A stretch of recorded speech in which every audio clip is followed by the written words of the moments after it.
संघ के 100 साल के समारोह में आज प्रधानमंत्री मोदी शामिल हुए, जहां उन्होंने संघ के योगदान से लेकर राष्ट्र निर्माण तक पर सीधी बात रखी। वही अपने पुराने दिनों को भी याद किया। ये तस्वीरें हम आपको दिखा रहे हैं। विशेष डाक टिकट जारी किया, सिक्का जारी किया और प्रधानमंत्री ने अपने संघर्ष को भी याद किया, क्योंकि एक कार्यकर्ता के तौर पर कैसे उन्होंने संघ के लिए काम किया और कैसे यहां तक का सफर उन्होंने तय किया, कैसे आरएसएस काम करता है, इसकी भी जानकारी दी। आजादी की लड़ाई की कितने ही स्वतंत्रता सेनानियों को संघ संरक्षण देता रहा, उनके साथ कंधे से कंधा मिलाकर काम करता रहा।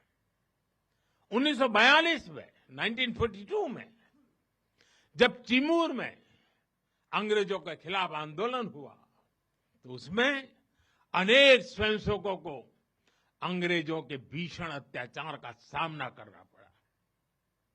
आजादी के बाद भी हैदराबाद में निजाम के अत्याचारों के खिलाफ संघर्ष से लेकर गोवा के स्वतंत्रता आंदोलन और दादरा नगर हवेली की मुक्ति तक संघ ने कितने ही बलिदान दिए और भाव एक ही रहा, राष्ट्र प्रथम, कि संघ पर हमले नहीं हुए, संघ के खिलाफ साजिशें नहीं हुई।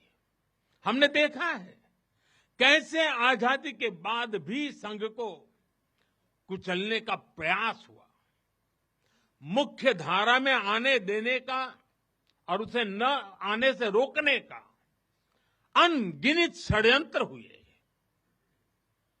परम पूज्य गुरु जी को झूठे केस में फंसाया गया, उन्हें जेल तक भेज दिया गया। तब परम पूज्य गुरु जी ने बहुत सहजता से कहा था, कभी कभी जीभ दांतों के नीचे आकर दब जाती है, कुचल भी जाती है, लेकिन हम दांत नहीं तोड़ देते। तो संघ के 100 साल, प्रधानमंत्री नरेंद्र मोदी ने यहां पर कई बातें कही, लेकिन इस पर विपक्ष को आपत्ति है। विपक्ष अब सवाल खड़े कर रहा है। आरएसएस की सराहना प्रधानमंत्री के भाषण से या एक सिक्का रिलीज करने से नहीं हो सकती। आरएसएस वो संस्था है जिसके हाथ महात्मा गांधी के खून से सने हुए हैं। आरएसएस वो संस्था है जिसको इस देश के प्रथम गृह मंत्री सरदार पटेल ने बैन किया था, और ये कहकर बैन किया था कि उनकी भूमिका है महात्मा गांधी की हत्या में। मेरे लिए आरएसएस का सच ये, इधर उधर की बातें करने से आरएसएस का सिया सच नहीं बदलेगा। जो देशभक्त थे वो जंग में गए, जो कायर थे वो संघ में गए। ये असलियत है आरएसएस की।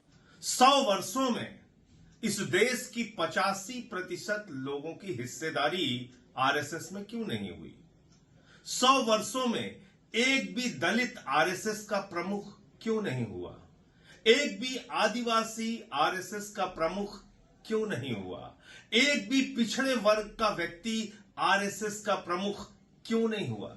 कभी आपने सोचा, कभी आपने विचार किया कि आरएसएस, जो अपने आप को राष्ट्रीय स्वयंसेवक संघ कहती है, उस आरएसएस में एक भी आरएसएस का प्रमुख 85% आबादी से नहीं है?